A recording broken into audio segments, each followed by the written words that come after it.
programme. Just before I come to you, Crispin Blunt, you asked the Prime Minister to look at evidence from Portugal. What, in your mind, is the strongest bit of evidence from there? Well, Portugal have only gone a very small part of the way. They have decriminalised, as far as the users are concerned, the people right at the bottom of the drug chain, as it were.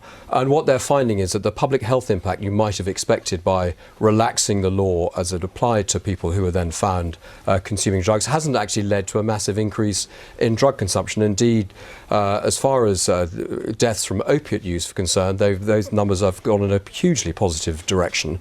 And talk to Portuguese politicians who have been responsible for this, they are very proud of the changes they've made in Portugal. Right. It's meant their public health position is infinitely better than it was before they made these changes. Peter, but it's only a very small part of a wider discussion. Do you take that evidence from the Portuguese model, Peter? Well, anyone could look at my blog and the long entry on the alleged Portuguese drug paradise, which has been hugely overrated by propagandists for drug legalisation and decriminalisation.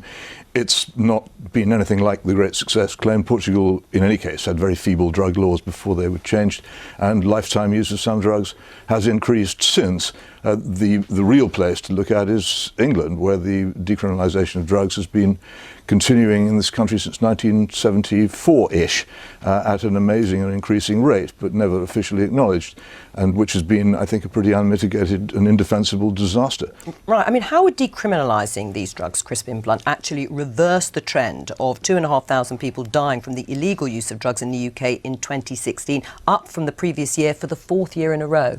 Because there are groups, whilst the Prime Minister quoted one lady who's a constituent who set up this organisation, Drug Fam, there are other organisations out there called Anyone's Child whose children have gone off to concerts or to discos and whatever and have used ecstasy, as an awful lot of our young people do when they go to these places. The ecstasy is, of course, criminally supplied. They don't know what's in it, and then their child has died because they've consumed something that they didn't expect. Mr. Blunt, and the issue is, if we stay with the current position, the supply of all these drugs remains in the hands of criminals. Right. So how do we get to a place where we can regulate and control what people are going to put into their bodies? Midlife crisis that Conservative politicians sometimes go through, and which flings them into this absurd position. Well, you see, you're simply spouting. Well, the evidence is that, of course, all these drugs are unpredictably terribly damaging. That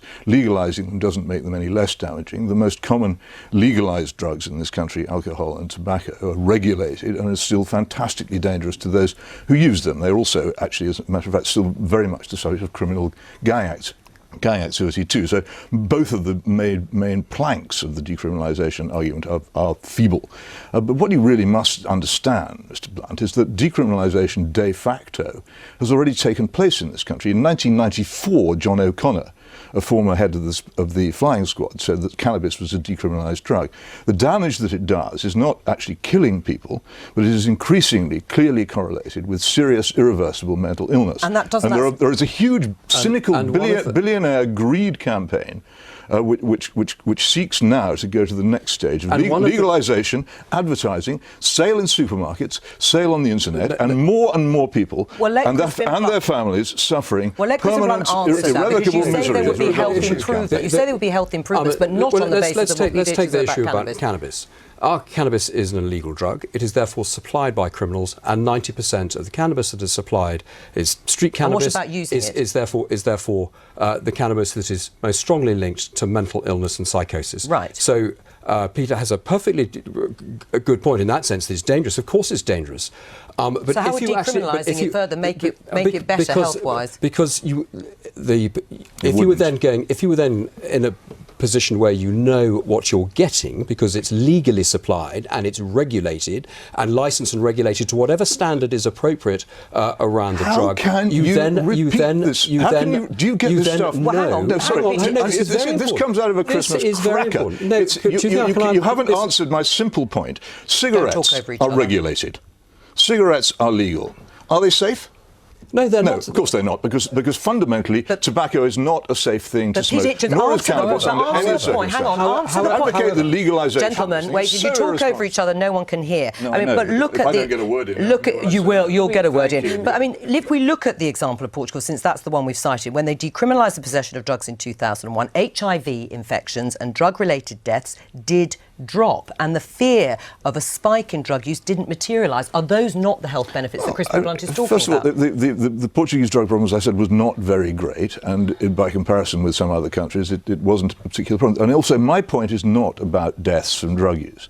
My point is about and most particularly about the billionaire-backed, hugely financed campaign to which Mr. Blunt has fallen victim to legalise this drug, so that people can make enormous amounts of money out of selling a drug which will bring misery. That is a different point. This is where we need. Nobody can really maintain that this drug is seriously prohibited in this country. Let me let Alison The only impact you can make is to get it legalised. I think this is a regrettable way to have a very serious discussion. Oh, why? I think that because you keep interrupting and because it's become an attack on Crispin, whose position I don't entirely agree with, to be honest with you, but I would prefer us to look objectively at the science, to marry that with our ambition for good mental health in this country, which we're singularly failing to fund, and decent, proper policing by consent, which we're also failing to fund. But I think if we continue to just throw rocks at each other like this, we'll never get to a proper policy. Is that what you're doing, Peter Hitchens? Are you actually just ignoring what are health benefits that have been pointed out by Crispin Blunt and others?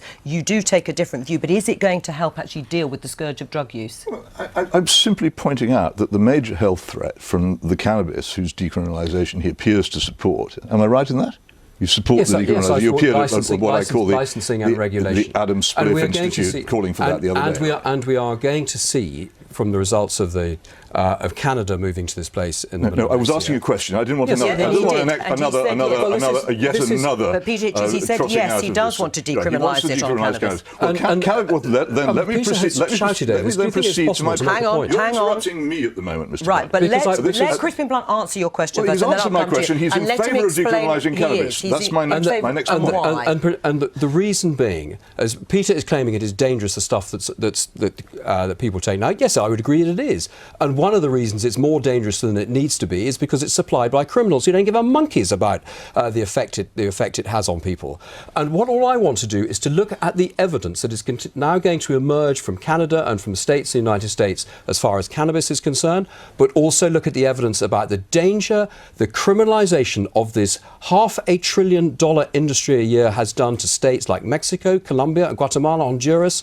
This goes much wider in the United Kingdom. This is a global issue. Right, and the global war on drugs has failed. It has passed a massive industry into the hands of criminals who, strangely enough, fight and kill people in order to maintain their market share. And there is a better and safer way of doing this. And shouldn't it at least be considered, Peter Hitchens? I mean, even giving young people a criminal record for possessing cannabis can ruin their lives. Is it worth it? Of course it can ruin their lives. That's the whole idea of having a law against cannabis possession, to deter people from having anything to do with a drug which can also ruin their lives, and has indeed ruined the lives of many young people and ruined the lives of their families, which is what it does, and which will be the results of the thing that you're campaigning for. Now you're interrupting me. Should alcohol be banned as well? No, because it's too late. If alcohol were being introduced now, and had the same level of use of cannabis, then indeed I would be very much in favour of preventing it from doing so. Peter Hitchens, thank you very much. Oh, that's it. That's all I get. It is, but that was quite a lot. We'll get you on again. It was worth thank you, Peter. what I got in that case. Good. Thank you for coming on. You didn't frankly have the balls to put country before party.